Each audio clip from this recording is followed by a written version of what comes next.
এই ভিডিওটি দেখার পর আপনি বুঝতে পারবেন যে আপনি কতটা ভাগ্যবান। কারণ একবার ভাবুন, যদি আপনার জন্ম উত্তর কোরিয়ায় হতো, প্রথমে তো সেখানকার সরকার আপনাকে বলে দেবে যে আপনার কি করতে হবে, কেমন দেখতে হবে, কি পোশাক পরবেন আর কেমন ভাবে চুল রাখবেন, তাও সরকারের দেওয়া কিছু বিকল্পের মধ্যে থেকে। আপনাকে আপনাদের বাড়িতে সেখানকার নেতাদের ছবি সবচেয়ে উপরে লাগাতে হবে। আর যদি সেই ছবিতে একটুও ধুলো পাওয়া যায়, বা ধরুন আপনার বাড়িতে আগুন লাগলো এবং আপনি আপনার পরিবারের সদস্যদের বাঁচালেন, কিন্তু সেই ছবিগুলোকে বাঁচাতে পারলেন না, তবে উত্তর কোরিয়ার একজন নেতা ডিসেম্বরে মারা গিয়েছিলেন, তাই ডিসেম্বরে সেখানে হাসা বা মুচকি হাসাও বারণ। আর যদি কাউকে হাসতে দেখা যায়, তবে উত্তর কোরিয়াতে ইন্টারনেট, সোশ্যাল মিডিয়া, টিভি কিছুই নেই, শুধুমাত্র সরকারের দেওয়া 2-3টি চ্যানেল এবং সরকারের তৈরি করা কয়েকটি ওয়েবসাইট রয়েছে। 17 বছর একটি ছেলেকে ভরা স্টেডিয়ামের সামনে শুধুমাত্র এই কারণে গুলি করা হয়েছিল কারণ সে বাইরের কোনো একটা গান শুনছিল। আর যদি আপনি সেখানে কোনো অপরাধ করেন, তবে আপনার 3 প্রজন্মকে তার শাস্তি ভোগ করতে হবে। যেমন ধরুন, আপনার দাদু যদি কোনো অপরাধ করে থাকেন, তবে তার শাস্তি আপনিও পাবেন।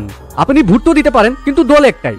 আর যদি ভোট না দেন, তবে আপনি দেশ ছেড়ে বাইরেও যেতে পারবেন না। আর যদি ধরা পড়েন, তবে আবারও এই সবকিছুর পরেও আপনি সেখানকার নেতা বা সরকারের বিরুদ্ধে একটি শব্দও বলতে পারবেন না। অন্যথায়